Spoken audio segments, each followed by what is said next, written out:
안녕하세요, 모터플렉스 홍석준입니다. 자, 제가 지금 나와 있는 곳은 벨기에고요. 여기는 스파 프랑코샤 서킷 위입니다. 그리고 오늘 제가 방문할 곳은 페라리인데 왜 왔냐?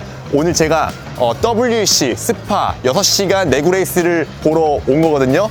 오늘 이거 저와 함께 그리고 페라리와 함께 살펴보시죠. 일단 들어가 볼게요. 여러분, 여기는 지금 페라리가 준비한 허스피탈리티인데 이렇게 각 팀들이 각 팀을 위한 밥을 먹는 공간 그리고 휴식을 취하는 공간을 이렇게 마련해 놨어요. 밖에서 보셨다시피 다른 부스들 대비해서 여기가 굉장히 크고 멋지거든요. 지금 여기 보면은 온통 새빨간색의 페라리 로고들이 엄청 많아요. 어제 제가 선수들도 인터뷰를 따고 메카닉들도 같이 인터뷰를 땄는데 이 공간을 함께 써요. 그래서 미디어지만 뭔가 한 팀이 된 것 같고 그런 느낌이 확 들거든요. 이 내구 레이스가 뭔지 정확히를 좀 아셔야 될 것 같아요. WEC는 월드 인듀어런스 챔피언십의 약자거든요. 그러니까 내구 레이스인데 우리가 평소에 보던 F1 같은 스프린트 경기랑은 결을 달리합니다. 최소 4시간부터 최대 24시간까지 주행을 이어가는 건데요. 주어진 시간 안에 남들보다 더 많은 거리를 달려야 돼요. 차가 빠르기도 빨라야 되지만 남들보다 더 튼튼하기도 해야 됩니다. 절대로 지치지 않고 끝까지 주행을 해야 되니까요. 그리고 현재 WEC 규정에 따르면은 클래스가 2개로 압축돼 있죠. 하이퍼카 클래스가 있고요. 그리고 LMGT3 클래스가 있습니다. 이 GT 시리즈는 숫자가 커질수록 양산차에 가까운 차예요. 하이퍼카는 그 GT 클래스를 넘어서가지고 아예 프로토타입이라고 부르는데 현실에 존재하지 않는 그러니까 레이싱만을 위해 존재하는 차로서 만들어지는 거거든요. 그래서 출력이 어마어마하게 높습니다. 그리고 아주 가벼워요. 출력은 보통 한 680마력 정도 되는 출력을 가지고 있고요. 무게는 1030kg 내외로 조정이 됩니다. 그리고 최근에 나오는 WEC 하이퍼카 클래스의 차들은 또 굉장히 멋있죠. 디자인 자체가 엄청나게 멋있어요. 미래 컨셉트카처럼 생겼는데 그래서 요즘에 다시 사람들이 WEC에 관심을 갖게 되는 이유도 있다는 거죠. 옛날에 페라리가 WEC 이 르망이나 이 내구 레이스에 출전할 때 나왔던 차들이 또 굉장히 아름답거든요. 이번에 출전하는 차도 499P라고 하는데 이 차 역시도 굉장히 아름답습니다. 페라리가 사실 작년에 다시 내구 레이스에 데뷔하기 전까지는 50년 동안 이 내구 레이스 최상위 등급의 차를 출전시키지 않았었어요. 50년 만에 복귀하면서 작년에 무려 르망에서 100번째 르망 경기에서 50년 만에 우승을 거둔 성과를 거뒀거든요. 그래서 올해는 더더욱 기대되는 부분이 있는 거예요.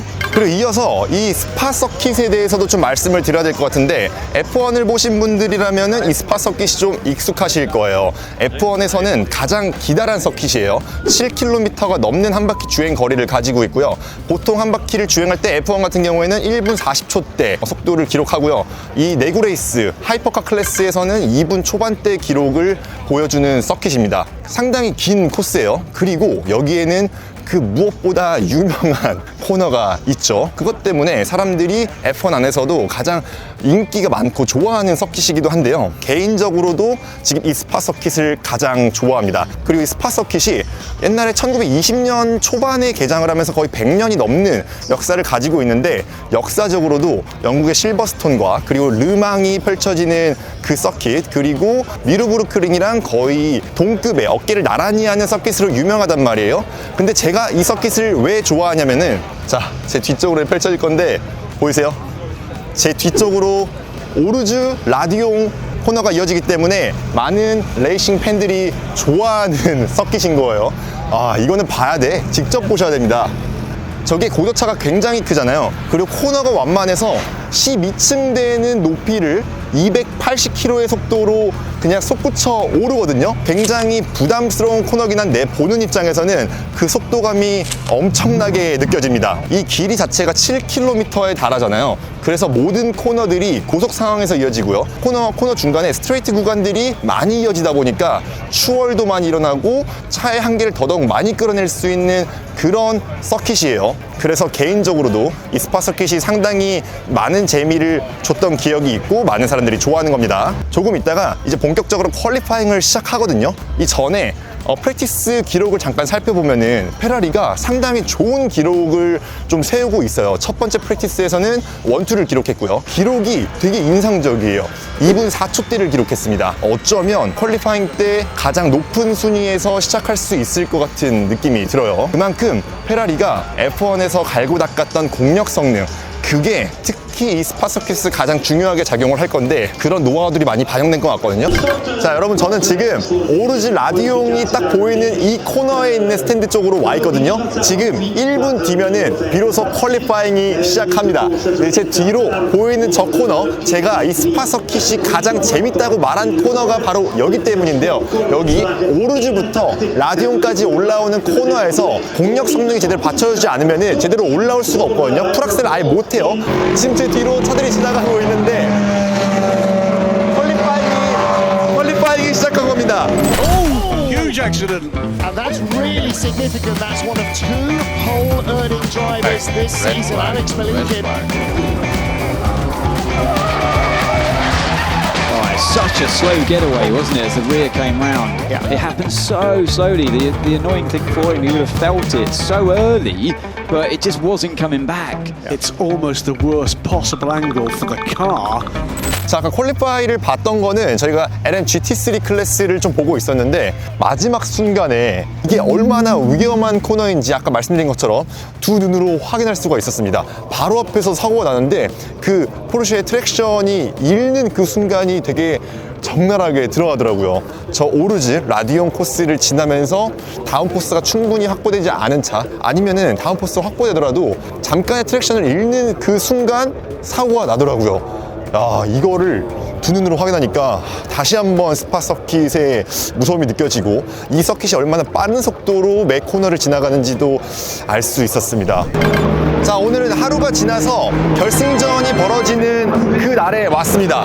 지금 서킷 1호는 이제 하이퍼카들이랑 GT3 클래스 모두가 함께 결승전을 치르고 있는데요. 어제 퀄리파잉 얘기를 안 할 수가 없어요. 처음에 나왔던 결과는 페라리 팩토리 팀으로 진출했던 50번과 51번이 각각 퀄리파잉에서 하이퍼폴까지 끝냈을 때 P1, P11을 달성했었습니다. 최종적으로 페라리 팀이 축제 분위기였었어요. 폴 포지션이었으니까 1등이었단 말이에요. 제일 앞에 출전할 수 있었는데 나중에 갑자기 연락이 오는 걸 보니까 갑자기 꼴등으로 추락한 거예요. 왜 그랬냐면은 레귤레이션 충족을 못했다고 합니다. 이 하이퍼카 클래스 같은 경우에는 규정상 1030kg 이상을 마크해야지 규정상 맞는 거거든요. 그러니까 이것보다 가벼우면은 실격인 거예요. 근데 어제 페라리가 미케닉들의 어떤 실수, 착오 때문에 딱 1kg 더 가벼운 무게로 차를 출전시켰다고 합니다. 그것 때문에 폴 포지션에서 19등까지 추락한 상태로 출발을 하게 된 거예요. 근데 다행인 거는 지금 레이스가 1시간 정도 진행 중인데 꽤 높은 순위까지 끌어올렸거든요. 포디움은 오를 수 있을 거라는 기대까지 들 정도입니다. 그리고 이걸 꼭 보여드려야 될 것 같은데 제가 지금 오르즈 라디옹 코너 앞에 서 있거든요. 이거 와,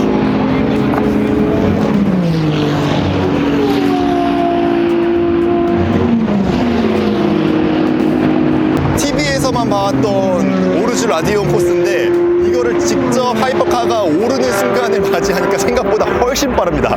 저걸 어떻게 악셀레이터에서 발을 안 떼고 달릴 수 있는지 너무 신기할 정도로 빠르게 올라가는데 너무 힘들이지 않고 쑥쑥쑥쑥 다들 올라가고 있어요.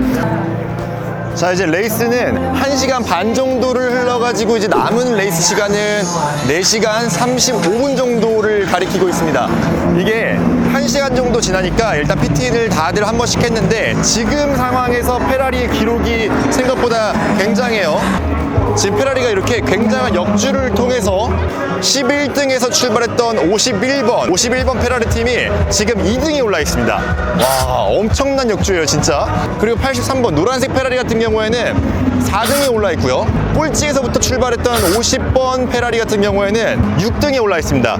이 스파 서킷만큼은 정말 고속으로 많은 코너들을 지나야 되잖아요. 공력 성능이 정말 중요한 코너다 보니까 페라리의 저력이 여기서 드러나고 있는 것 같습니다. 확실히 F1에서 얻은 기술들이 약간 깡패 같아. 그리고 이렇게 이렇게 레이스를 즐기는 와중에 왜 내구 레이스가 이렇게 많은 사랑을 받는지 알 것 같아요. 보시면 서킷 주변에 이렇게 즐길 거리가 굉장히 많습니다. 저기 뒤쪽에 이렇게 관람차 같은 것들도 있고요. 저 앞쪽에는 먹을 거리들이나 이렇게 쉴 공간, 그리고 저 뒤쪽에 굿즈 파는 공간들도 이렇게 많습니다. 실제로 이 내구 레이스가 열리는 곳에 방문했을 때 즐길 거리가 굉장히 많다는 걸로 또 다른 재미를 찾을 수 있을 것 같아요. 여기서 같은 팀 응원하는 사람들 있으면 만나가지고 같이 맥주 한잔 하면서 이렇게 레이스를 즐기다 보면은 그게 또 낭만 아니겠습니까? 자, 방금까지는 저희가 페라리 호스피털리에서 베네디토 비냐 페라리 CEO랑 같이 경기를 보고 있었거든요.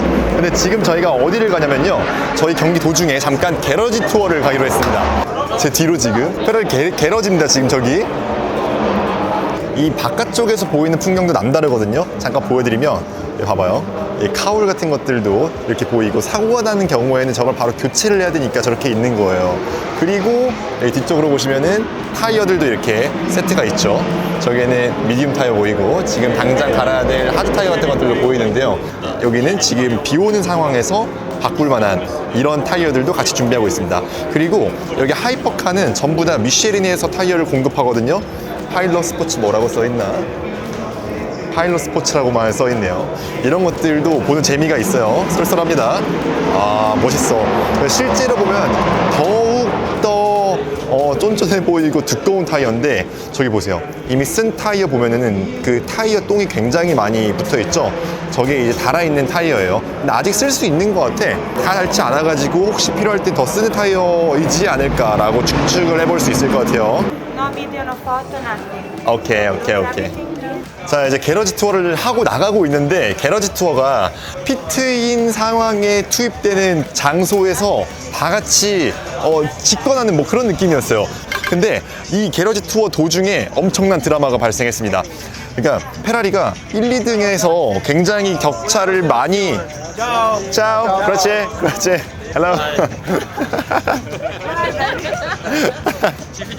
굉장히 큰 격차로 페라리가 1, 2등을 달리고 있었는데, 중간에 캐딜락 선수가 추월을 하려다가 GT3 차를 덮쳤습니다. 이게 레드 플래그가 발동하면서 경기가 완전히 원점으로 돌아왔어요. 1, 2등인 거는 변하지 않지만, 이 애써 벌려놓은 격차가 완전히 제로 베이스가 다시 되면서 페라리가 원투 피니시를 하지 않을까 했던 이 기대감을 약간 걱정스럽게 만들어 놓고 있네요.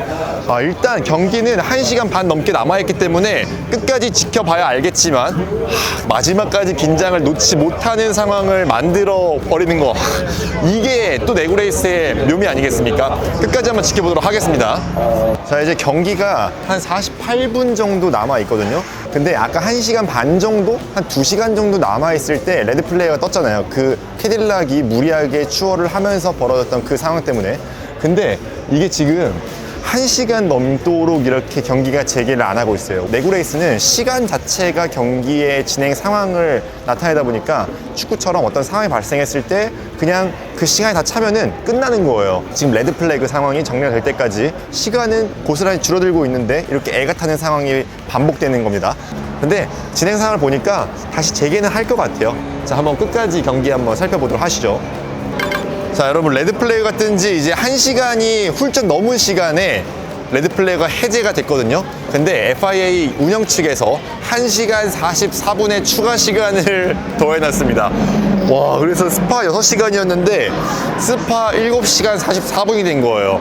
내구 레이스가 이렇게 선수들이랑 같이 호흡을 맞춰가지고 좀 지쳐가는 이런 것도 매력이라고 생각을 하는데, 이게 결과가 아까 제가 항상 아쉽다고 말했던 그 포인트 있잖아요.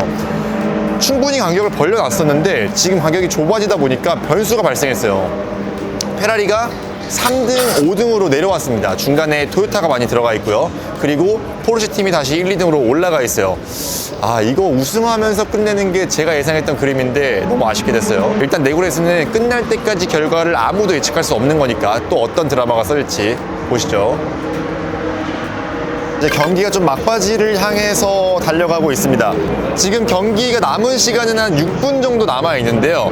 지금까지 137랩, 138랩 정도를 달렸어요. 와, 엄청나게 많은 거리를 돈 건데 스파 한 랩의 길이가 7.004km니까 거의 1000km에 육박하는 거리를 드라이버들은 지금 주행을 한 상황인 거죠. 근데 페라리의 최종 순위는 일단 3등, 4등에 올라 있는데 이 상태에서 정리가 될 것 같아요. 아까 경기가 레드 플래그가 뜨기 전까지는 우승할 것 같아서 약간 기대를 했지만 아쉬움이 남지만 페라리가 이 스파 서킷에서 이렇게까지 좋은 성적을 거둘 거라고는 사실 생각을 기대했던 사람들은 많지 않았거든요. 그래서 이 정도 순위도 그렇게 나쁜 순위는 아니라고 보여집니다. 내구 레이스가 사실 국내에서는 그렇게까지 막 활성화되어 있는 스포츠는 아니잖아요. 근데 이게 생소하다 뿐이지 전 세계적으로는 굉장히 많은 인기를 누리고 있었어요. 그 인기를 오늘 직관하면서 비로소 좀 몸소 체험할 수 있었던 것 같아요. 그리고 그런 감상들을 여러분들한테도 직접적으로 좀 생생하게 전달해드리고자 오늘 노력을 많이 했었거든요. 제가 생각하기에 이 내구 레이스의 매력은 수많은 사람들이 이 한 레이스를 위해서 준비를 굉장히 많이 하잖아요. 드라이버 수만 해도 몇 명이에요. 한 차당 3명씩 달라붙어가지고 이 긴 시간을 주행해내는 거잖아요. 그렇기 때문에 다른 스프린트 레이스보다 이 WC 내구 레이스가 갖는 상징성은 팀플레이도 있겠고요. 그 속에서 피어나는 사람들이 만드는 드라마가 이 안에서 쓰여진다는 겁니다. 이렇게 며칠 동안 내구 레이스를 직접 관람하다 보니까 이 내구 레이스라는 게 이 내연기관의 역사랑도 또 궤를 함께 한다고 생각해요. 우리가 만약에 전기차로의 패러다임이 변했을 때 이 내구 레이스를 꾸준히 이어갈 수 있을까라는 생각을 해보면은 사실 이 정도의 매력이 고스란히 나올 것 같지는 않거든요. 그래서 내연기관과 함께 해온 시절을 기억하는 뭐 그 정도의 레이스라고 생각한다면은 정말 얼마 남지 않은 시간만이 이 내구 레이스의 명맥을 이어가지 않을까 그런 생각을 해볼 수 있을 것 같아요. 이제 경기는 끝났습니다. 결승전을 지나갔고요. 우승한 팀은 상당히 좋겠네요. 그래도 여전히 페라리가 이 스파 서킷에서 포디움에 올랐다는 것 또한 굉장히 축하할 만한 일이긴 해요. 아쉬움이 남지만 상당히 좋은 결과인 건 맞습니다. 여러분들은 오늘 영상 어떻게 보셨나요? 궁금한 게 더 있으시면 댓글로 많이 남겨주시고요. 자, 오늘 영상은 여기까지 하겠습니다. 자, 그럼 저희는 또 다음 영상으로 찾아오겠습니다. 감사합니다.